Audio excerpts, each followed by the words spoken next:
Ready start. अध्यक्ष महोदय, अब मैं कुछ माननीय सदस्यों द्वारा उठाए गए वैदेशिक मामलों से संबद्ध विषयों को लेना चाहूँगी। इनमें से बहुतों पर इस सदन में पहले भी विचार हो चुका है। मुझे आशा है कि सदन मुझे क्षमा करेगा, लेकिन ऐसा लगता जरूर है कि वैदेशिक मामलों पर कुछ सदस्यों की मानसिकता में कहीं कोई अटकाव सा आ गया है।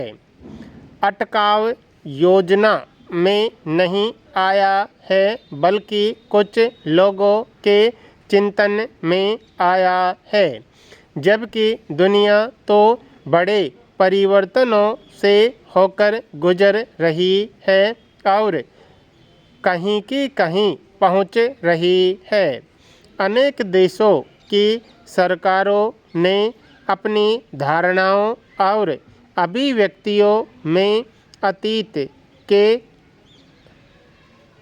अनमनीय दृष्टिकोण को साफ तौर पर त्याग दिया है। लेकिन मैंने अपने भाषण से पहले यहाँ कुछ देर रहकर पाया कि हमारे कुछ सदस्य स्पष्टतः ऐसा नहीं कर सके हैं।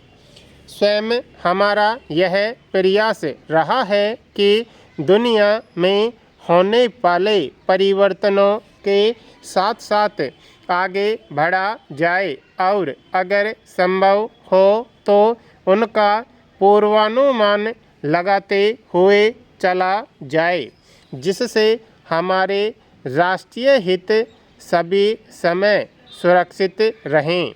माननीय सदस्य सहमत होंगे कि किसी भी देश की नीतियां चाहे कितनी ही सही या सबल क्यों न हों, यह दावा नहीं किया जा सकता कि यह प्रत्याशित परिणाम हमेशा प्राप्त कर ही लेगा। हमें धैर्य और दृढ़ निश्चय के साथ प्रयास में लगे रहना होगा और जिसे हम सही समझे, नैतिक समझे, उसे अस्थायी असफलता के कारण छोड़ नहीं देना चाहिए। हम अपनी मित्रता को मजबूत बनाते रहे हैं। मुझे यह जानकर बहुत आश्चर्य हुआ कि कुछ सदस्यों का विचार है कि अपने पड़ोसियों के साथ हमारे संबंधों में गिरावट आई है। जैसा कि राष्ट्रपति ने अपने अभिभाषण में कहा है कि हम अफ़गानिस्तान, म्यांमार, श्रीलंका, ईरान और नेपाल के साथ अपने संबंधों को बहुत महत्वपूर्ण मानते हैं और हमने इन देशों के प्रति विशेष ध्यान दिया है। हम इन देशों के साथ अपने आर्थिक और राजनीतिक सहयोग को बढ़ाने के लिए हार्दिक प्रयास कर रहे हैं। कभी कभी कुछ मतभेद या मामूली सी कठिनाइयाँ उठ खड़ी हो सकती हैं, लेकिन इन्हें सद्भाव के साथ समझदारी से और मैत्री के वातावरण में हमेशा ही सुलझा लिया जाएगा। जहाँ तक हमारे दो अन्य पड़ोसियों पाकिस्तान और चीन का सवाल है, कोई नाटकीय गतिविधियां नहीं हुई हैं।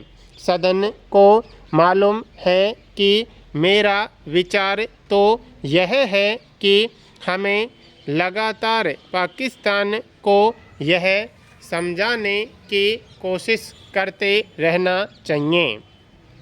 अध्यक्ष महोदय, मैं महसूस करती हूँ कि संघर्ष और टकराव का रुख छोड़ देना जितना हमारे हित में है उतना ही उनके हित में भी।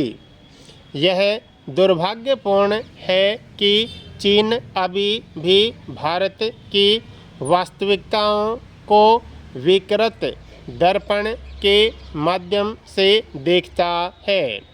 एक माननीय सदस्य ने कहा है कि राष्ट्रपति के अभिभाषण में हमने उन उपायों की रूपरेखा नहीं प्रस्तुत की जो इस संबंध में हम करने जा रहे हैं। मुझे विश्वास है कि सदन यह महसूस करेगा कि ऐसे मामलों के बारे में आप पहले से ही कोई रूपरेखा नहीं बना सकते।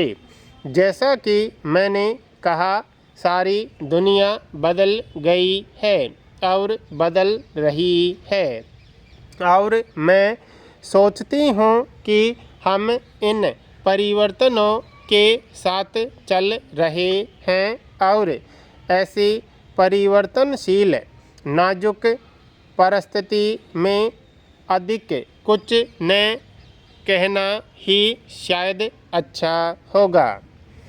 कुछ माननीय सदस्यों के विचार क्रोध और कुंठा के कारण धुंधले हो गए हैं। कुछ ने तो यह कहा है कि हमारी राजनीतिक स्वाधीनता को खतरे में डाला जा रहा है। विभिन्न दलों द्वारा एक दूसरे से अलग तर्क दिए गए हैं।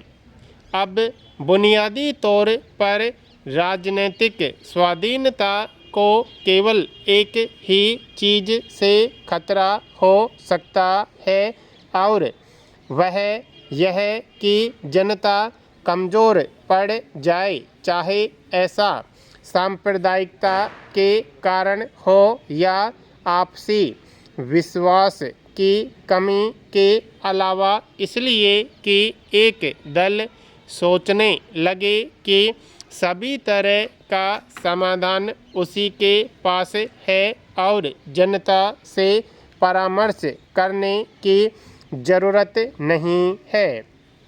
ये दोनों ही स्थितियां लोकतंत्र के लिए समान रूप से खतरा पैदा करने वाली हैं। सरकार को पूरा एहसास है कि कुछ अल्पसंख्यक जातियों को किन तकलीफ़ों का सामना करना पड़ रहा है और वह जो कुछ भी संभव है सहायता दे रही है। यह ऐसा विषय नहीं है जिसे शुद्ध रूप से प्रशासनिक माना जाए या जिसे कानून बनाकर हल किया जा सके। इसको हल करने के लिए हमें बहुत सजग रूप में तथा बड़े दृढ़ निश्चय के साथ उपयुक्त सामाजिक परिवेश बनाना होगा।